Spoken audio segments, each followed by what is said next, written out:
Good morning, afternoon, or evening. Thank you for tuning in to this episode of Yes, I'm Biased, but Here's Why. I'm your host, Monique James. This is a podcast where we dive into polarizing topics and explore the things that influence how we feel about those topics. Dare I say, our own bias. So please, share, like, and subscribe wherever you listen to your podcast. Let's dive into today's topic. Well, we had to do it, people. We had to talk about it. You know the topic. You've heard about it. You've seen it. You've listened to people complain about it. That is none other than cancel culture. That's right. We're going to talk about cancel culture. I think it's important for us to start with a working definition of cancel culture. And I searched for one. I like the Wikipedia definition. Do not judge my research skills. According to Wikipedia, cancel culture or call-out culture is a modern form of ostracism in which someone is thrust out of social or professional circles, whether it be online, on social media, or in person. Those subject to this ostracism are said to have been canceled. The expression cancel culture has mostly negative connotations and is commonly used in debates on free speech and censorship. The notion of cancel culture is a variant on the term call-out culture and constitutes a form of boycotting or shunning involving an individual, often a celebrity, who is deemed to have acted or spoken in a questionable or controversial manner. Now. Cancel culture.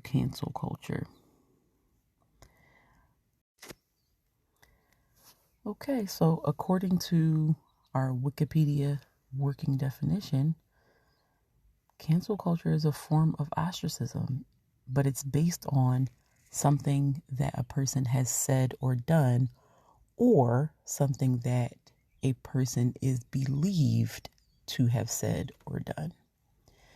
There's a very important distinction between something that was actually done or said and something that is assigned to that person. Well, I think most of us have an opinion on this topic. I personally am biased, but here's why. I've actually been canceled before. I was canceled based on something that wasn't actually true. The difference between when I was canceled and now is that social media was not prevalent. So it wasn't a situation where I could be widely held to account for what was assigned to me, but what wasn't true.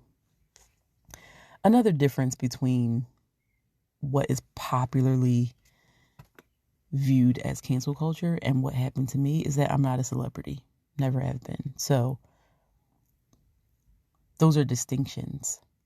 But I know what it's like to have people stop speaking to you, have people snickering and making jokes behind your back based on something that they think. You might think that would make me biased against this idea of cancel culture, but the very opposite is true. My bias has to do with the fact that I don't think that people can be canceled. Whenever I use the term canceled, think of me doing air quotes. I didn't get canceled in the actual sense. I'm still alive. I moved on with my life. Was it a painful experience to not have people close to me still be in my corner? Was it painful to have people run with an assumption without giving me an opportunity to respond? Yeah, that was painful. Did it mean that I was no longer a part of groups that I had been a part of? Yes. But I didn't actually get canceled. I simply moved on with my life.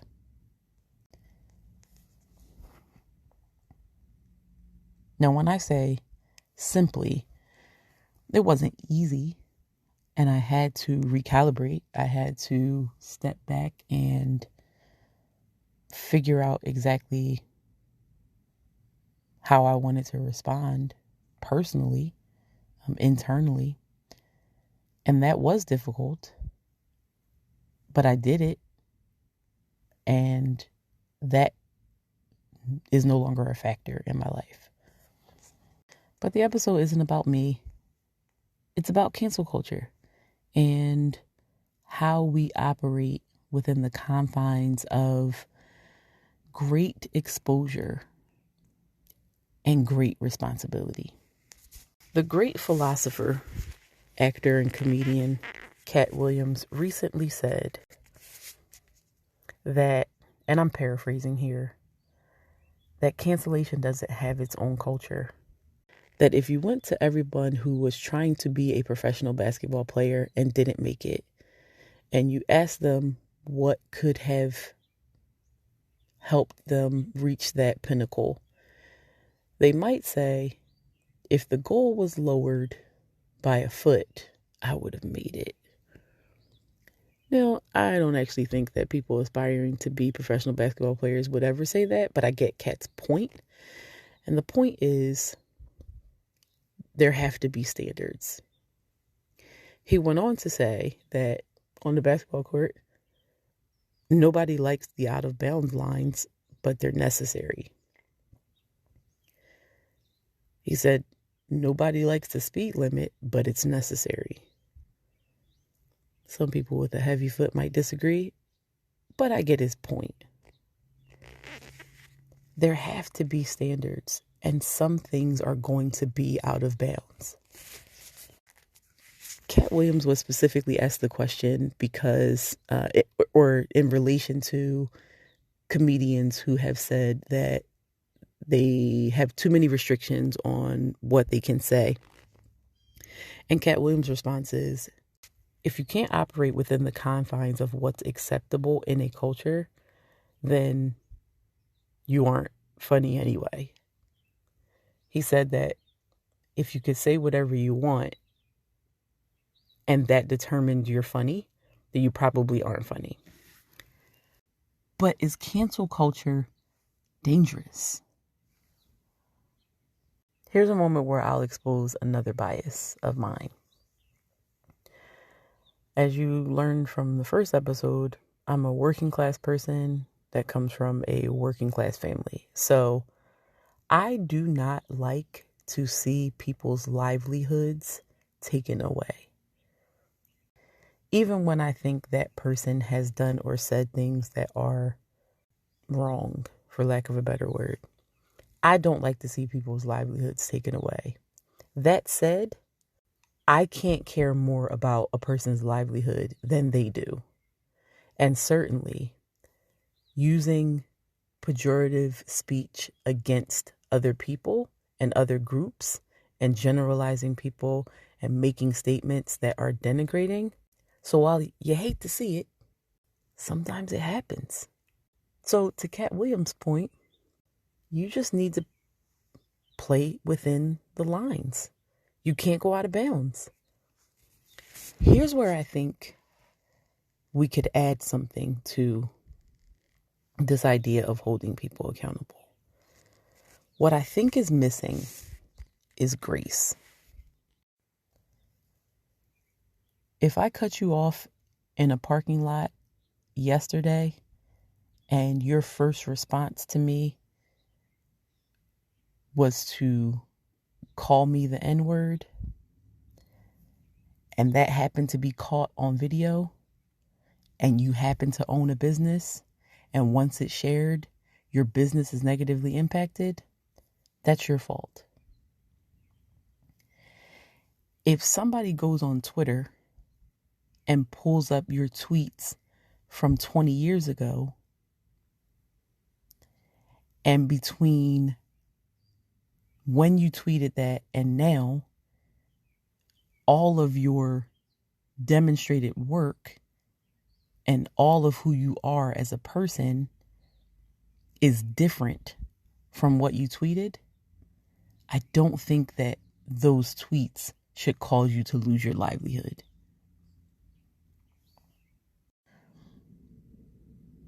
If we have not grown between the time and space many years ago or decades ago even and now, if we have not learned from our mistakes, if we have not learned from the mistakes of others, if we have not evaluated our thought processes, if we have not considered the feelings of others, if we have not taken into account how others view the world, if we have not made any changes whatsoever between, the negative incident that is on display and today, if there is no difference, then whatever consequences come from that, we deserve it.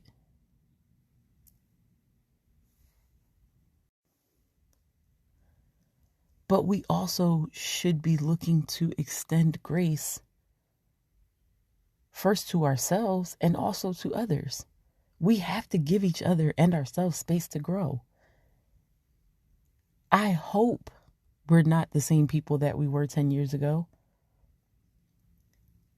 I'm 40 years old and my knees and my back do not have the same bounce and bounce back that they had 10 years ago.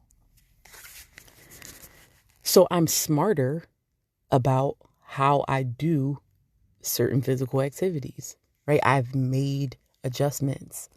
The same is true for how we operate within the context of the world community. Certain things were okay to say 10 or 15 or 20 years ago. But those same things are not okay to say now. That's okay. Don't we want to hold ourselves accountable to being better as people? Don't we want to grow? Don't we want to be different? Don't we want to create a world where our children or nieces and nephews or grandchildren can look at it and say, my mom or dad or aunt or uncle cared enough about me to make this change? Gosh, 10 years ago, this would have never been possible.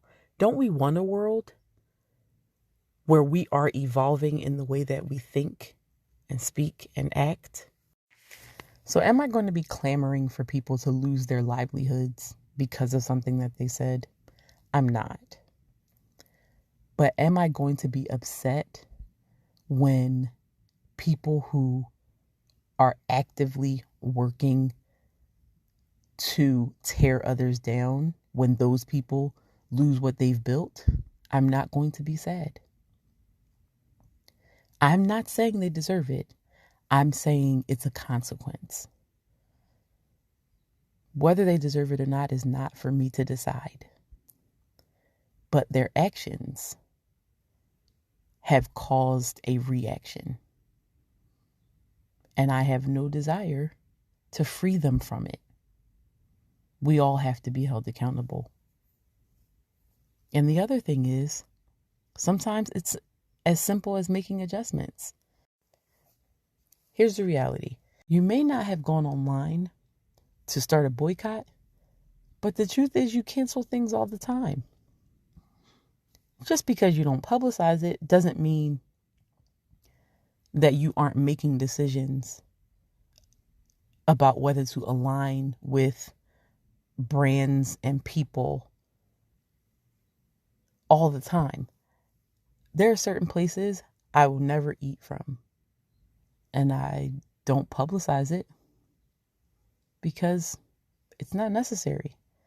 If I feel like it's necessary for me to pull my financial support from something or someone, then I will do it. You're probably never going to learn about it unless we have a personal conversation. But that's my choice.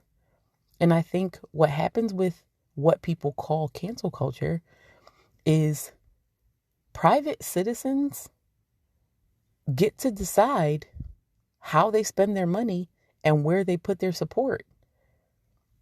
If you are a figure who makes a living based on how the public perceives you or how they consume you, then it's going to be a problem for you if people don't want to consume you based on something that you said or done.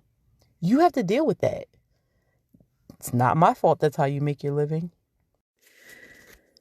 I think often the idea of cancel culture is used by people who have enjoyed a particular level of social power. They use it to lament the moments when they are unable to wield that social power.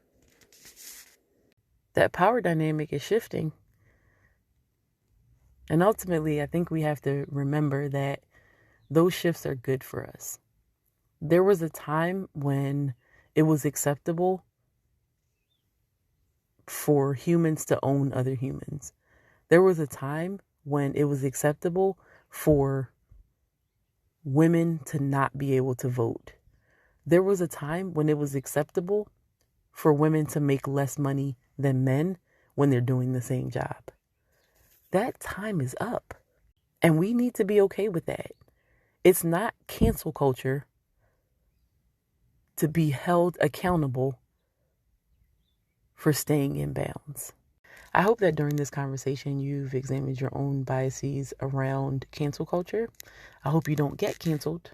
But I also hope that you will wield your cancellation powers with a bit of grace and give people and yourself an opportunity to grow.